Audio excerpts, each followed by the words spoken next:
आज हम देखेंगे energy of a continuous charge distribution. Previously हमने पॉइंट चार्ज डिस्ट्रीब्यूशन की एनर्जी को देखा था, आज हम स्टडी करेंगे कंटिन्यूस चार्ज डिस्ट्रीब्यूशन को। तो जो हमारे पास पॉइंट लाइक डिस्ट्रीब्यूशन थी उसका रिलेशन मेरे पास आ रहा था W is equal to 1/2 summation sign I is equal to 1 to n QI and V R of I. लेकिन ये मेरे पास पॉइंट चार्ज डिस्ट्रीब्यूशन थी। इसी को जब आप कॉन्टीन्यूस डिस्ट्रीब्यूशन में लेकर जाते हैं तो क्या होता है कि जो सिग्मा का साइन है, जो समेशन साइन है, वो कन्वर्ट हो जाता है आपका इंटीग्रल में, और साथ में आप डिफरेंशियल फॉर्म, तो ये आपके पास बन जाता है जो कंटिन्यूस फॉर्म में वर्क बन जाएगा W is equal to 1/2 integral V D of Q where V is the potential. अब जो कंटिन्यूस चार्ज डिस्ट्रीब्यूशन हमें पता है कि 3 टाइप्स की होती हैं, लेमडा, सिग्मा एंड रो। तो उनकी जो फॉर्म है, अगर आप लेमडा की फॉर्म में लिखना चाहते हो तो D Q is equal to lambda lambda D of L. अगर आप सिग्मा की फॉर्म में लिखना चाहते हो तो D Q is equal to sigma D of A. और अगर आप वॉल्यूमेट्रिक चार्ज डेंसिटी की फॉर्म में लिखना चाहते हो तो D Q is equal to rho into D of tau. तो हम लेकर चलेंगे फिलहाल वॉल्यूमेट्रिक चार्ज डिस्ट्रीब्यूशन को लेकर चलते हैं, तो वो मेरे पास रिलेशन आ जाएगा कि D of Q is equal to rho D of tau. जब मैं इस रिलेशन को यहाँ पे पुट करता हूँ तो ये मेरे पास बन जाएगा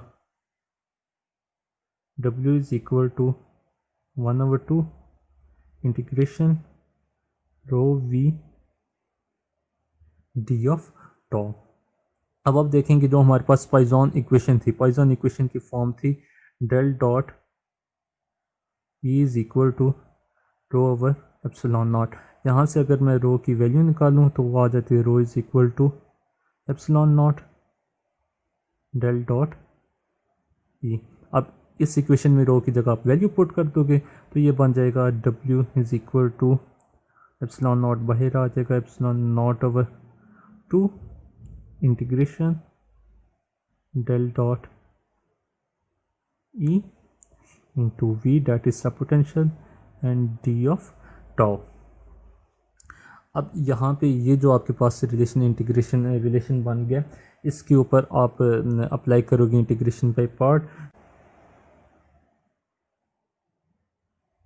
इंटीग्रेशन बाय पार्ट, जब हम इंटीग्रेशन बाय पार्ट अप्लाई करते हैं तो इसकी जो फाइनल फॉर्म बनती है वो बनती है W is equal to epsilon not divided by 2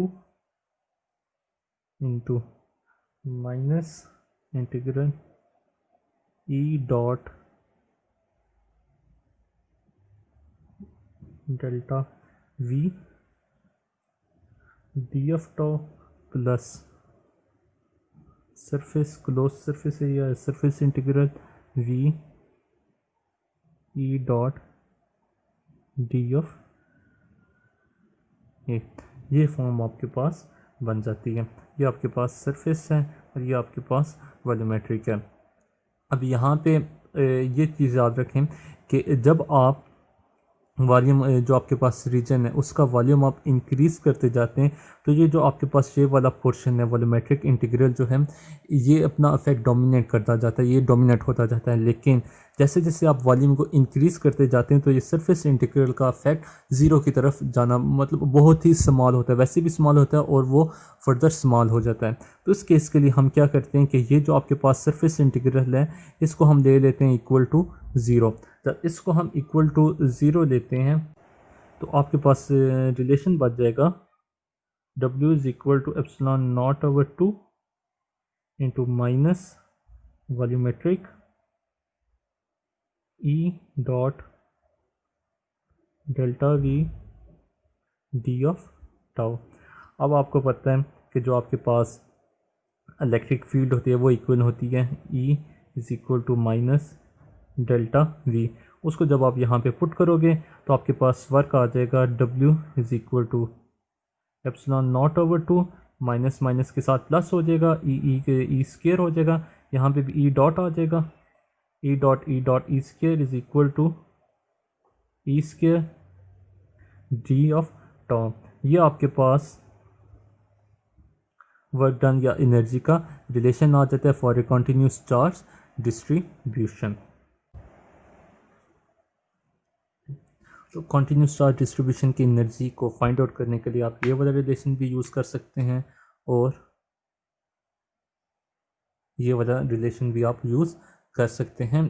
आप ट्राई करिएगा एग्जाम्पल 2.9 ऑफ ग्रिफिथ, उसके अंदर उसने दोनों तरीक़ों से सॉल्व किया हुआ है, इस इक्वेशन को भी यूज़ करके और इस इक्वेशन को भी यूज़ करके। उसका जो सोल्यूशन 1 है, सोल्यूशन 1 में उसने इस इक्वेशन के तहत सॉल्व किया, इक्वेशन सोल्यूशन 2 में उसने इस इक्वेशन को यूज़ करके एग्जाम्पल 2.9 को सॉल्व किया है।